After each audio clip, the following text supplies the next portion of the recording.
هنا البيكاتا خلاص استوت، صبها معاكم كده. لو عايزه تزودي الصوص بتاعها شويه مفيش اي مشكله، بتحطي حبه لبن ومعلقه دقيقتين. الدقيق هيشكل معاكي على طول ويديكي صوص اكتر كمان من كده بكتير.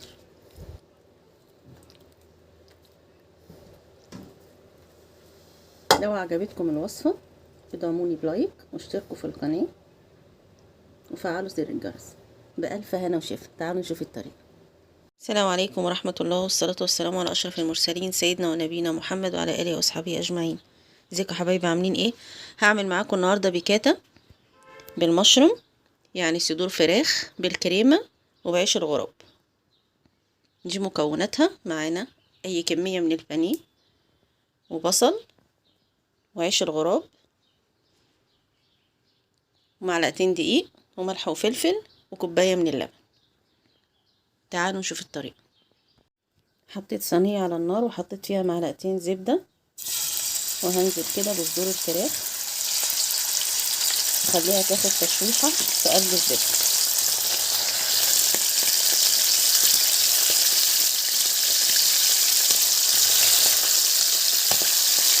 هنحط عليها مية في الزيت، شوية ملح وشوية فلفل.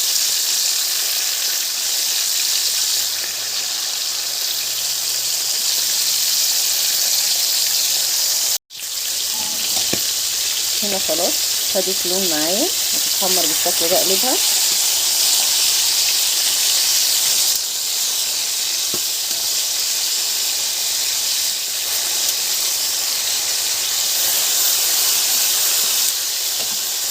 برضه على الناحية التانية هحط شوية فلفل وشوية ملح. هخلص معاكم المقدار كله وارجع.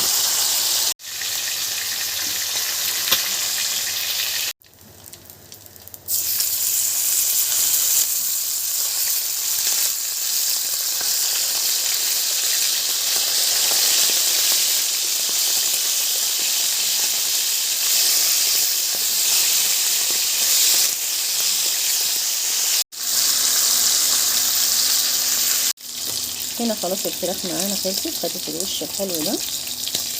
هنطلعها بالشكل ده كلها، ومطرح الفراخ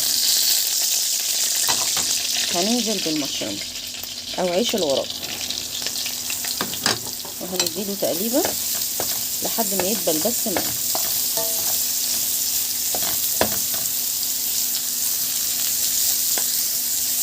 هو ما بياخدش وقت خالص على النار ان انا جايباه فريش. اما لو كان من المعلب فممكن تحطيه من غير ما تحطي، يعني تحطيه على النار من غير ما ياخد وقت معاكي، لان بيبقى يعتبر مسلوق. انما الفريش لازم تقلبيه تقلبتين 3 كده لحد ما تحسي ان هو خلاص دبل.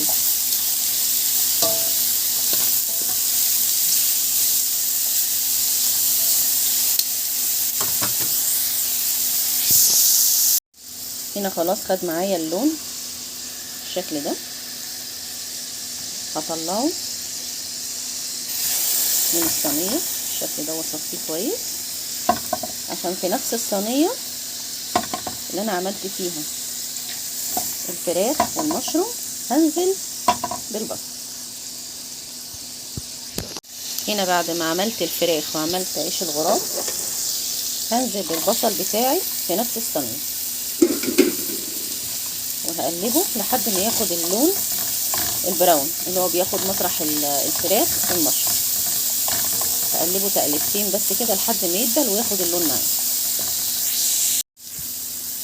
كده. البصل خد تشويحتين معايا. لو انت بتحبي البصله تبقى ناشفه شويه معاكي وانت بتاكليها هتدي تشويحتين بس. اما لو بتحبي البصله مستويه قوي استني عليها لحد ما تطرى معاكي. في المرحله دي كده هحط معلقتين الدقيق اللي عندي بالشكل ده وهقلب عشان تاخد لون مع البصل.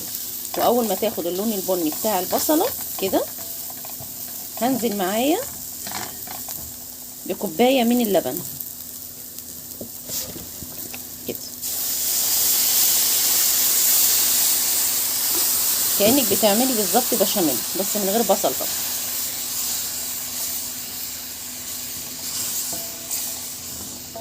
هتقلبي لحد ما ياخد معاكي التقل المطلوب او التقل اللي انت عاوزاه. لو انت حابه ان هو يبقى التقل بتاعه اتقل من كده هتحطي الدقيق اكتر لو انت عايزاه يبقى سبايسي كده وزي البشاميل الخفيف، بتسيبيه زي ما هو كده معلقتين الدقيق بس. هظبط الملح بتاعه والفلفل بالشكل ده.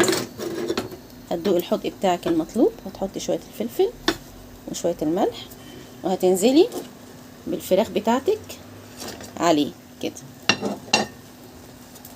عندنا الفراخ معموله ومستويه طبعا، هتتحط في قلب الكريمه بالشكل ده. لازم تدخليها في قلب الكريمه كويس علشان تاخد معاكي غلوه واحده. بعد كده هتنزلي بالمشروم بتاعك بالشكل ده وهتقلبي كده.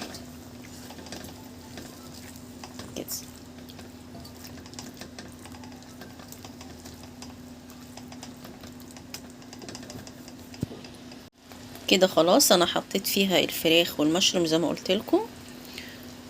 هتاخد غلوة واحدة بس واغطي عليها وهي خلاص كده استوت.